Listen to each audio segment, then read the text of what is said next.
This is the IELTS listening test. You will hear a number of different recordings, and you will have to answer questions on what you hear. Now turn to part 1. You will hear a woman phoning a friend to get information about a job agency. First, you have some time to look at questions 1 to 5. Now listen carefully and answer questions 1 to 5. Hello, William. This is Amber. You said to phone if I wanted to get more information about the job agency you mentioned. Is now a good time? Hi, Amber. Yes, fine. So the agency I was talking about is called Bankside. They're based in Docklands. I can tell you the address now, 497 East Side. OK, thanks. So is there anyone in particular I should speak to there? The agent I always deal with is called Becky Jameson. Let me write that down. Becky Jameson. Jameson.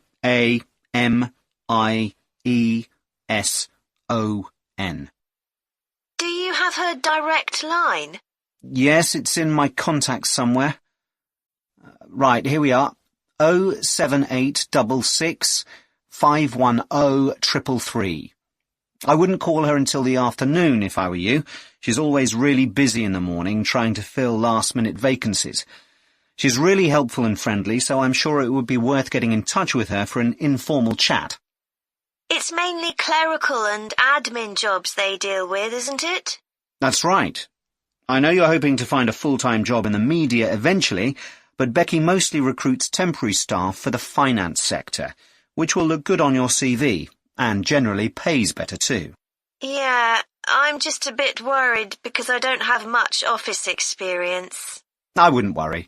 They'll probably start you as a receptionist or something like that. So what's important for that kind of job isn't so much having business skills or knowing lots of different computer systems. It's communication that really matters, so you'd be fine there.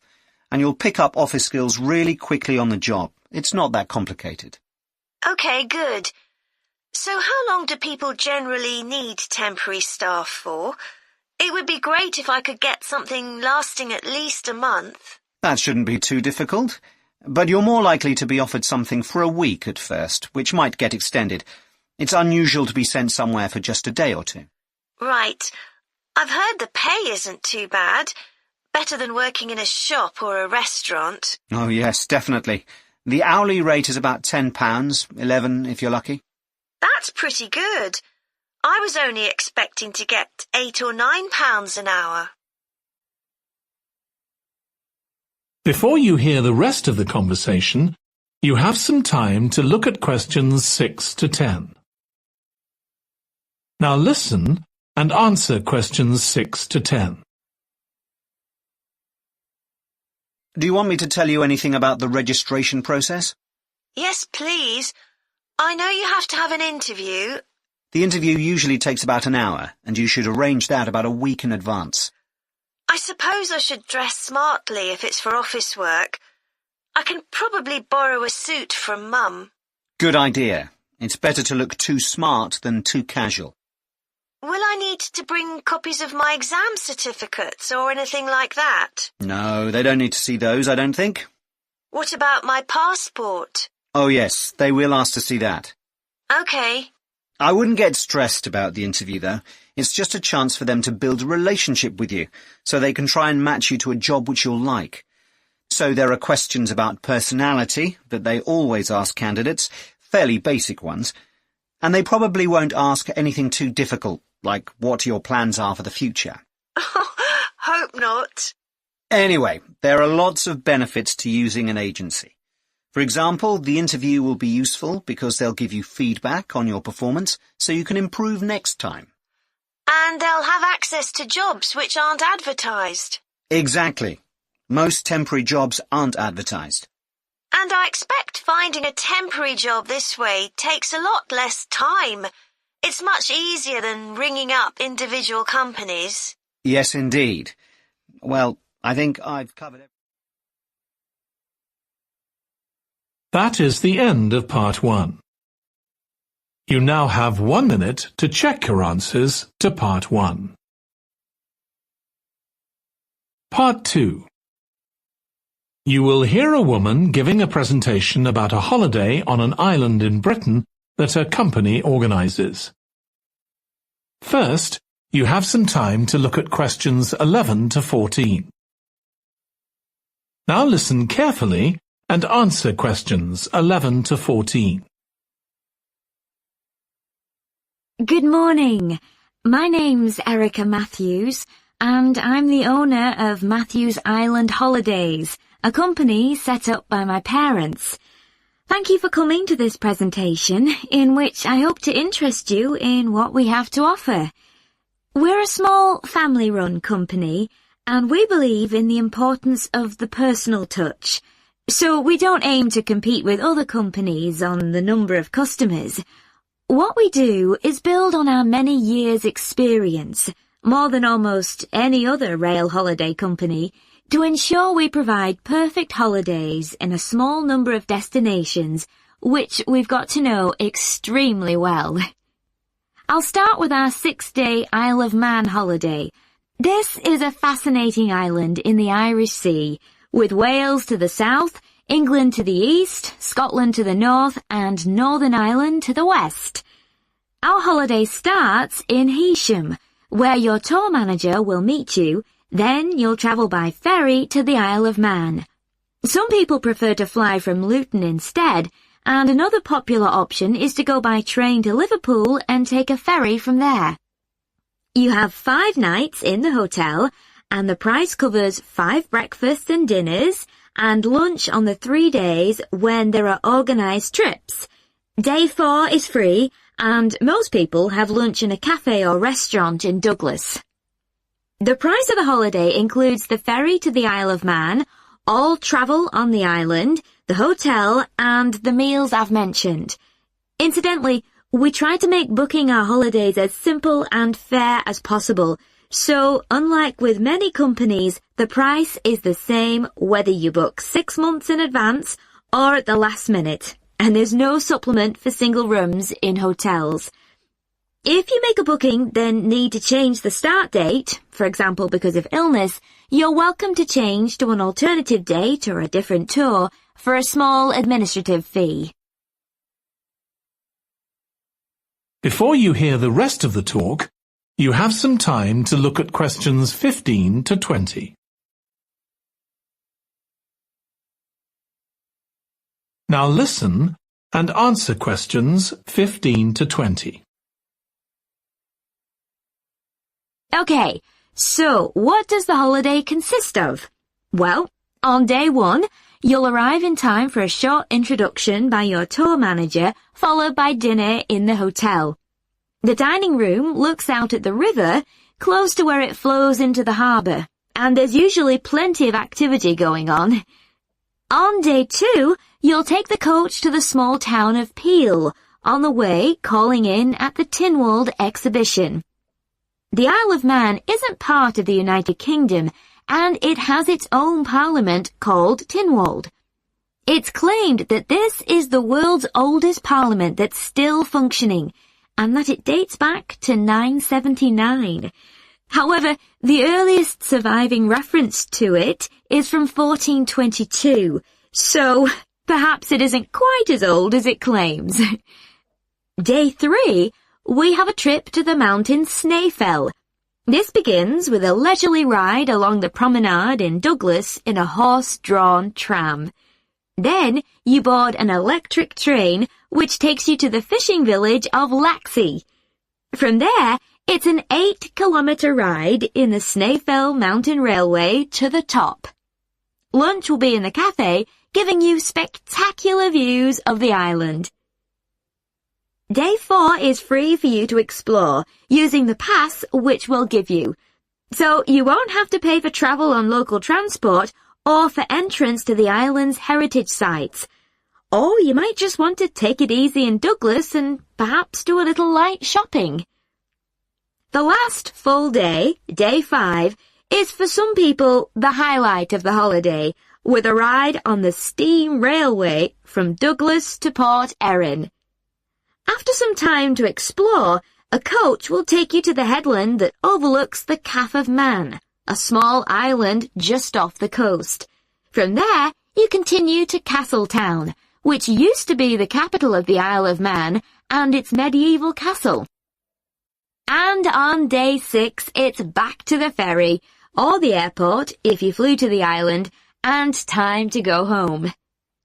Now, I'd like to tell you a bit more. That is the end of part 2. You now have 30 seconds to check your answers to part 2. Part 3. You will hear 2 psychology students discussing the effects of the order in which the children in a family are born. First, you have some time to look at questions 21 to 26. Now listen carefully and answer questions 21 to 26. Ed, how are you getting on with the reading for our presentation next week? Well, okay, Ruth, but there's so much of it. I know.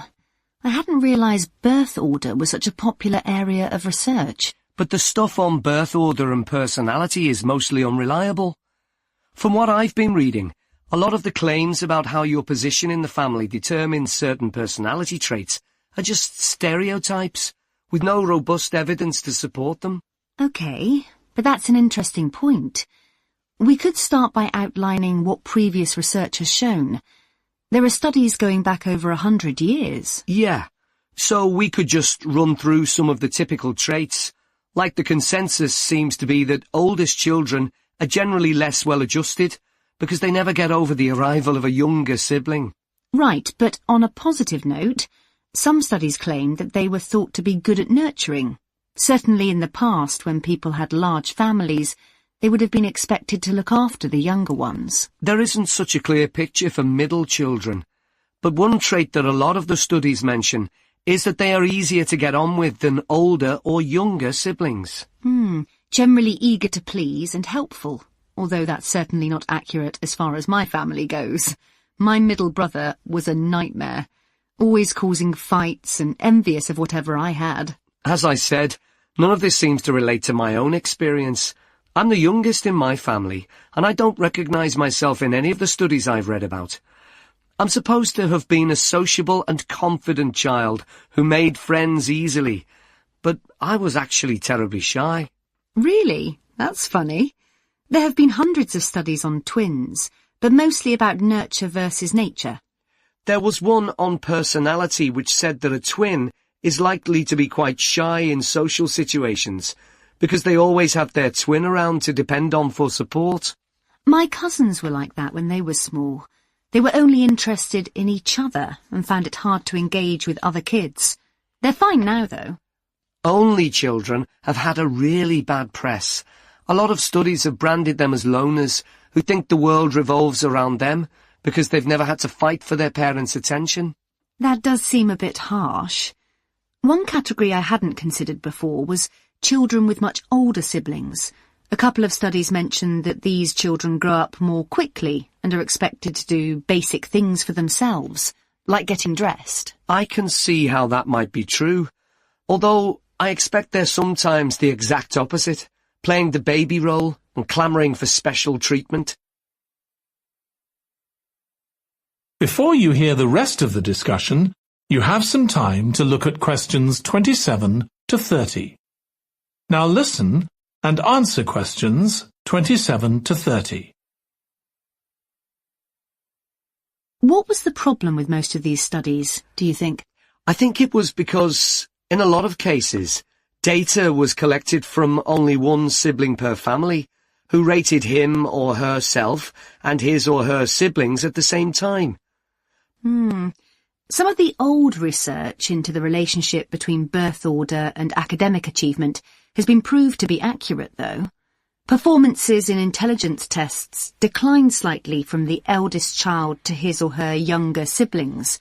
This has been proved in lots of recent studies. Yes, although what many of them didn't take into consideration was family size.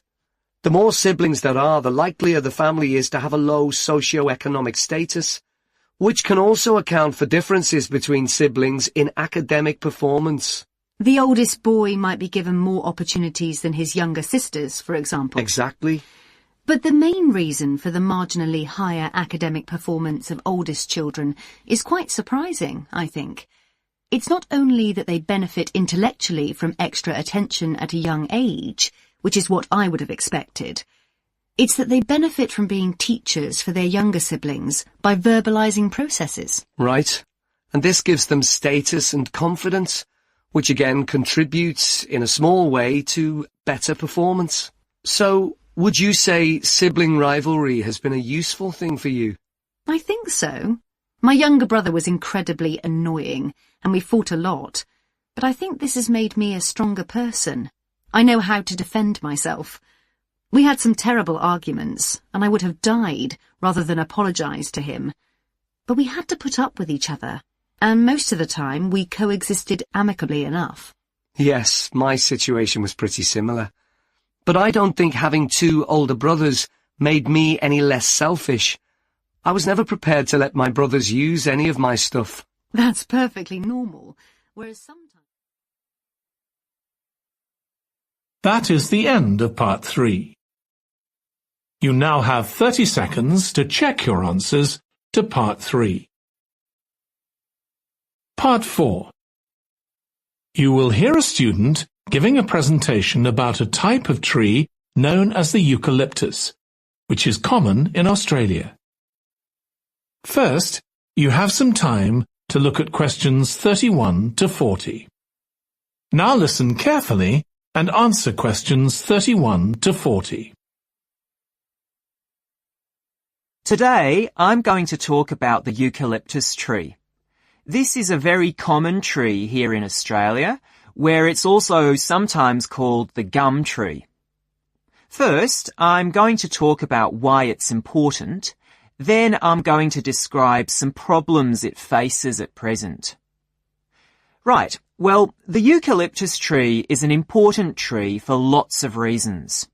For example, it gives shelter to creatures like birds and bats, and these and other species also depend on it for food, particularly the nectar from its flowers. So it supports biodiversity.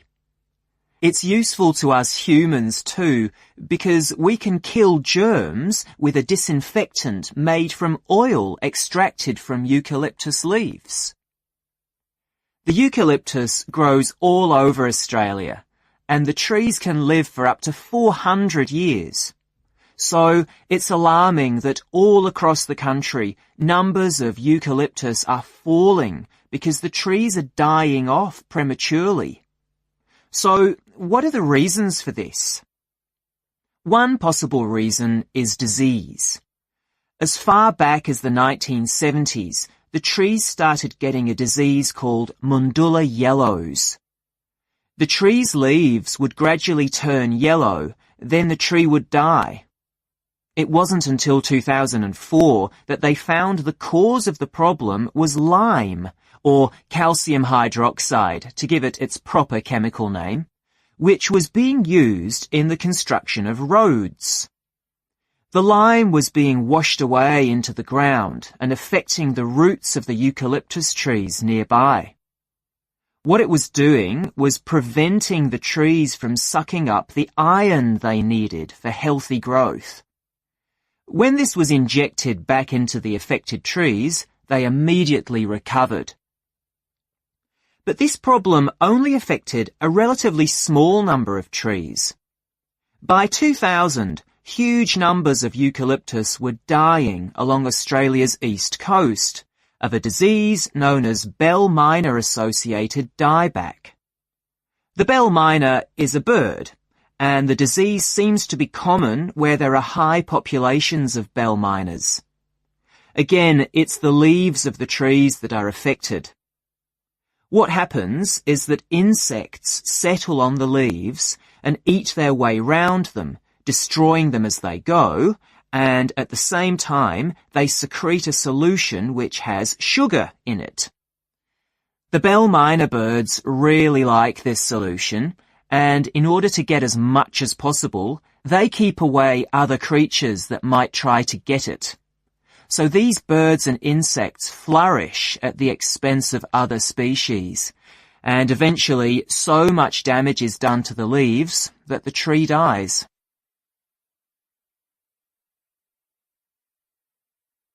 But experts say that trees can start looking sick before any sign of bell minor-associated dieback. So it looks as if the problem might have another explanation. One possibility is that it's to do with the huge bushfires that we have in Australia. A theory proposed over 40 years ago by ecologist William Jackson is that the frequency of bushfires in a particular region affects the type of vegetation that grows there. If there are very frequent bushfires in a region, this encourages grass to grow afterwards, while if the bushfires are rather less frequent, this results in the growth of eucalyptus forests. So why is this? Why do fairly frequent bushfires actually support the growth of eucalyptus? Well, one reason is that the fire stops the growth of other species which would consume water needed by eucalyptus trees. And there's another reason. If these other quick-growing species of bushes and plants are allowed to proliferate, they harm the eucalyptus in another way by affecting the composition of the soil and removing nutrients from it. So some bushfires are actually essential for the eucalyptus to survive as long as they are not too frequent. In fact, there's evidence that Australia's Indigenous people practiced regular burning of bushland for thousands of years before the arrival of the Europeans. But since Europeans arrived on the continent, the number of bushfires has been strictly controlled. Now, scientists believe that this reduced frequency of bushfires to low levels has led to what's known as dry rainforest, which seems an odd name as usually we associate tropical rainforest with wet conditions. And what's special about this type of rainforest? Well, unlike tropical rainforest, which is a rich ecosystem, this type of ecosystem is usually a simple one. It has very thick, dense vegetation, but not much variety of species. The vegetation provides lots of shade, so one species that does find it ideal is the bell minor bird, which builds its nests in the undergrowth there. But again, that's not helpful for the eucalyptus tree. That is the end of part 4. You now have 1 minute to check your answers to part 4.